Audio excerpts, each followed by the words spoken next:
नमस्कार दोस्तों, मैं हिमांशु मिश्रा। आप सबको एक बहुत बड़ी खबर मैं बताने जा रहा हूँ। ये जो खबर है भारत की राजनीति से है।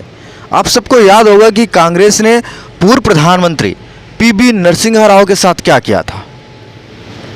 आज डॉक्टर मनमोहन सिंह के निधन के बाद कांग्रेस राजनीति करने से नहीं पीछे हट रही है, लेकिन कांग्रेस को अपना अतीत याद करना चाहिए। उसने क्या किया था? उस समय देश के प्रधानमंत्री कोई और नहीं था।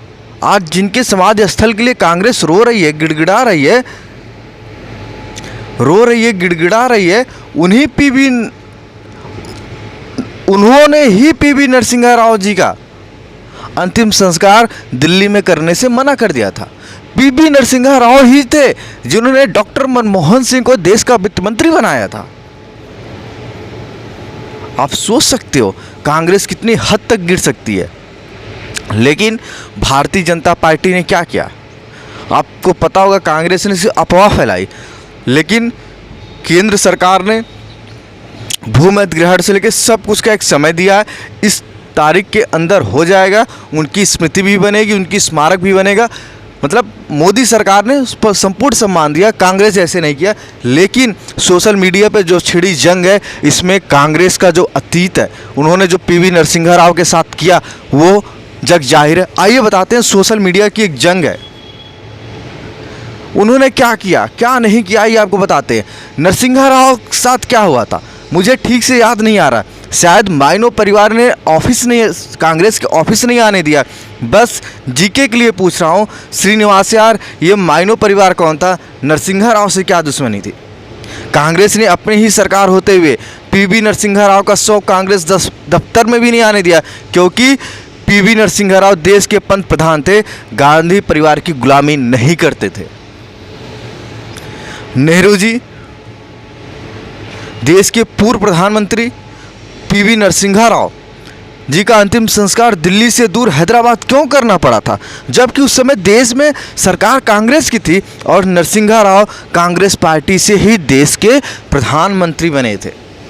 पीवी नरसिम्हा राव की जब मृत्यु हुई थी तब पीएम मनमोहन सिंह थे। उनको दिल्ली में जलाने की अनुमति तक नहीं मिली थी, जबकि वह कांग्रेस के पीएम थे। मनमोहन सिंह को राजनीति में लाने वाले, देश के वित्त मंत्री बनाने वाले नरसिम्हा राव ही थे। इसीलिए मंत्रा विलाप ना करो तो अच्छा ही है।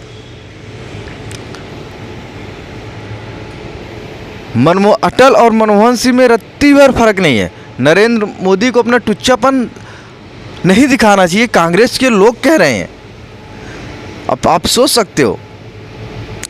देखिए, अब जो ये सब चीज़ें हो रही हैं, इसके पीछे क्या करना, प्रबोध कुमार मिश्रा जी का क्या कहना। यद्यप कांग्रेस ने ही परंपरा की शुरुआत की थी, प्रधानमंत्री की स्मृति स्थल एवं दाह संस्कार सार्वजनिक तौर पर हुआ, किंतु हम एक बार फिर से इसको बदल सकते हैं और राजघाट के आसपास कहीं स्मृति बना सकते हैं मनमोहन सिंह जी की। कई हस्तियों के लिए बहुत ज़्यादा जगह आरक्षित है, उसी में एक छोटी सी जगह दी जा सकती है, अन्यथा भविष्य में सभी प्रधानमंत्रियों का यही हाल होगा। श्रद्धेय पीवी नरसिम्हा राव जी का देहांत 23 दिसंबर 2004 को हुआ था। तब प्रधानमंत्री डॉक्टर मनमोहन सिंह थे। राष्ट्रीय स्मृति स्थल राष्ट्रपति, उपराष्ट्रपति, प्रधानमंत्रियों के अंतिम संस्कार के लिए निर्दिष्ट स्थान है। जबकि स्थान निर्दिष्ट था, फिर भी पीवी नरसिम्हा राव जी को जगह नहीं मिला था। जब पूर्व प्रधानमंत्री पीवी नरसिम्हा राव जी का जन्म हुआ था, जब पीवी नरसिम्हा राव जी का स्वर्गवास हुआ था, तब किसकी सरकार थी, कौन प्रधानमंत्री थे, तथा पूर्व प्रधानमंत्री के नाते पीवी नरसिम्हा राव का पार्थिव शव के साथ सत्ता में होते हुए कांग्रेस ने कैसा व्यवहार किया था, देश का हर एक जागरूक नागरिक जानता है।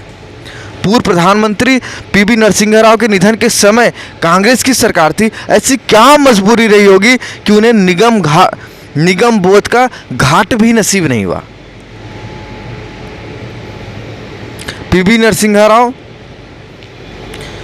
देखिए, पीवी नरसिम्हा राव के बारे में हम लोग जानते हैं। दिल्ली में अंतिम संस्कार न होने के लिए दबाव था उनके मतलब उनके करीबियों के ऊपर।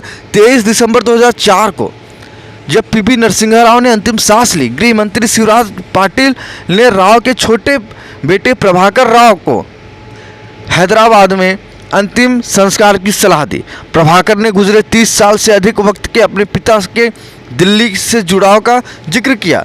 झल्लाते हुए पाटिल ने कहा कोई नहीं आएगा। गुलाम नबी आज़ाद भी यही सुझाव लेकर आए। शाम को प्रधानमंत्री मनमोहन सिंह के साथ सोनिया गांधी, प्रणब मुखर्जी अंतिम दर्शन को पहुंचे। मनमोहन सिंह ने प्रभाकर राव से अंतिम संस्कार के स्थल के बारे में पूछा। प्रभाकर ने पिता की कर्मभूमि दिल्ली बताते हुए परिवार की इच्छा दोहरा दी। मनमोहन सिंह ने सिर हिला दिया। वहां मौजूद राव परिवार के नज़दीकी पत्रकार संजय बारू से अहमद पटेल ने कहा 100 को हैदराबाद ले जाना चाहिए, क्या आप उन्हें राजी कर सकते हैं? तब तक आंध्र प्रदेश के मुख्यमंत्री वाई.एस. चंद्रशेखर रेड्डी वहां पहुंच चुके थे। उन्होंने परिवार को 100 हैदराबाद ले जाने को कहा। भारत के पूर्व प्रधानमंत्री नरसिंह राव के शरीर का उनके परिवार वाले दिल्ली में ही अंतिम संस्कार करना चाहते थे। उन्हें क्यों नहीं करने दिया? उनके घर वाले उनके शरीर को कांग्रेस मुख्यालय में लेकर जाना चाहते थे और गेट पर आधे घंटे खड़े रहे, लेकिन आने नहीं दिया। उस समय किसी गिद्ध ने मुंह नहीं खोला। उस समय किसी कांग्रेसी गिद्ध ने कुछ नहीं बोला। आप सोचिए, नरसिंह राव के साथ जो हुआ उसका बदला लोग कह रहे हैं कि आप मनमोहन सिंह के साथ क्यों ले रहे हैं। अभी मूल सवाल मनमोहन सिंह के अंतिम संस्कार राजघाट पर हो, इस सम्मान के हकदार भी है, लेकिन इस समय हालात कुछ और है, क्योंकि पीवी नरसिंह राव जी को निगम बोध का घाट भी नसीब नहीं हुआ।